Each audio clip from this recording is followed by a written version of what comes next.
Good evening po sa inyong lahat. Star kada natin dyan. Ayan, welcome sa M1 Star Danny TV. Ayan guys, kung hindi ka pa po nakapag-subscribe kay M1, ayan, andyan po ang subscribe button. At huwag mo na rin kalimutang i-hit yung bell icon para lagi ka pong mabigyan ng update ni YouTube. And for today's video guys, isang item na naman po ang ipapakilala ko sa inyo. Paano masabi? At ito ay isang ginseng, Korean ginseng po. Yan. So, bago po natin umpisan, intro po muna tayo.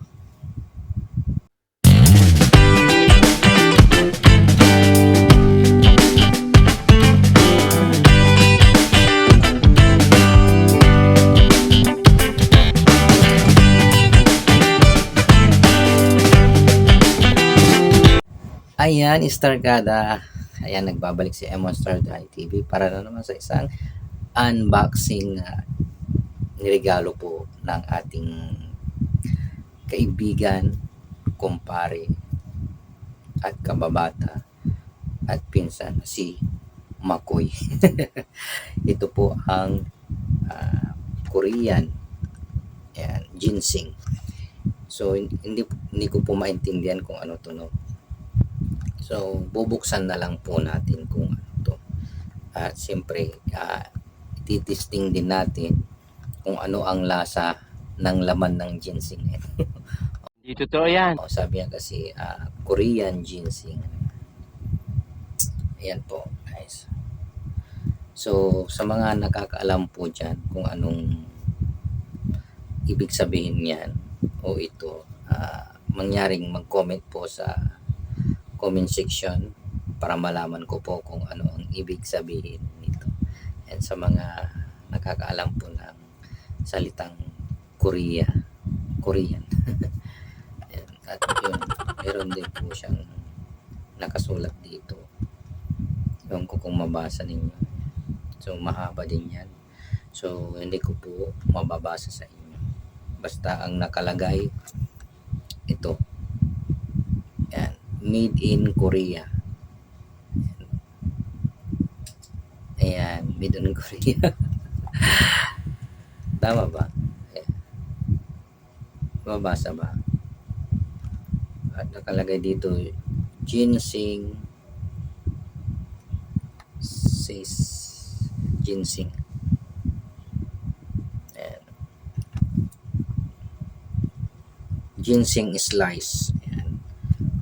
Korean red ginseng slice. Yan ang nakalagay dito. So, hindi po natin patatagalin, Star Kada. Yan.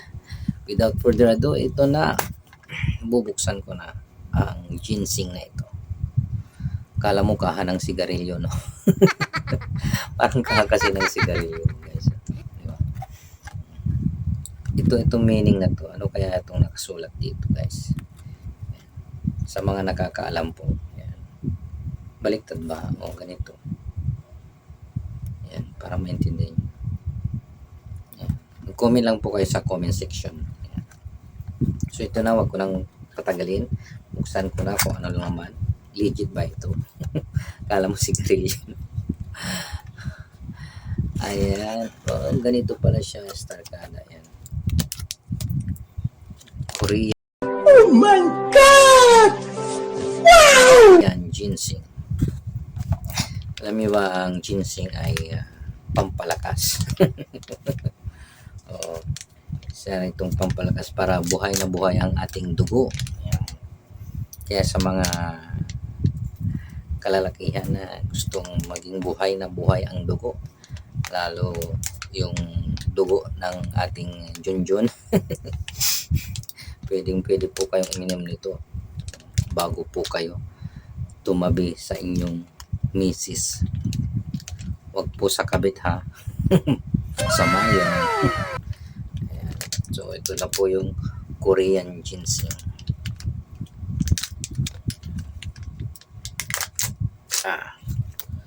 Ito po yung laman.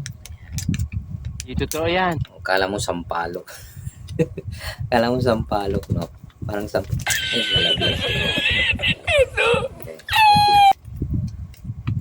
So ganito po siya. Ganito po yung Korean ginseng. Kala ko kasi sampalok. Marami siyang laman.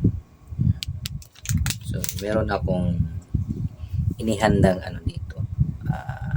Mainit na tubig.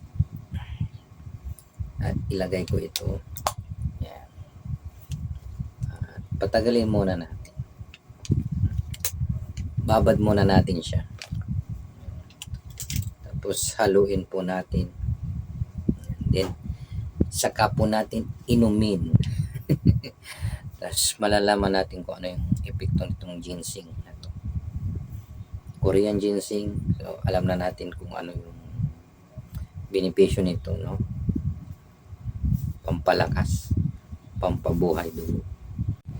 Ayan, so ito na star kada after nating ibabad. Ayan, ganyan na po siya. Lumitaw na yung anik-anik dyan. So yan po yung Korean ginseng. So tikman na po natin ang lasa.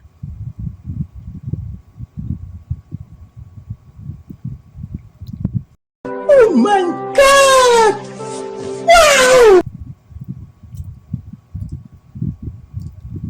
Para siyang ang gamot, lasang gamot. Na kahoy, ganun. Ito pala yung Korean ginseng. Kailangan lagyan mo ng asukal to para medyo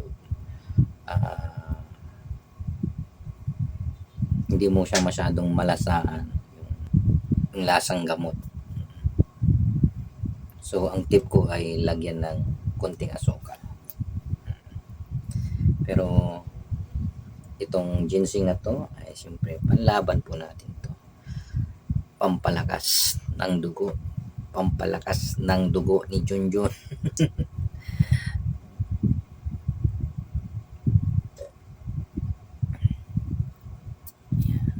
So naubos ko na. Star kada kung nagustuhan mo ang video ito. Mangyaring bigyan ako ng thumbs up.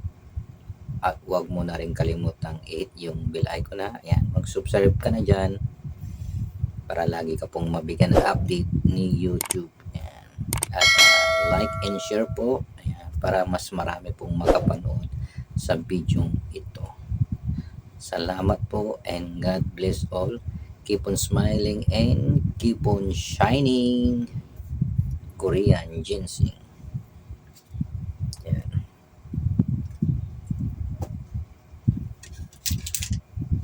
Meron pang laman.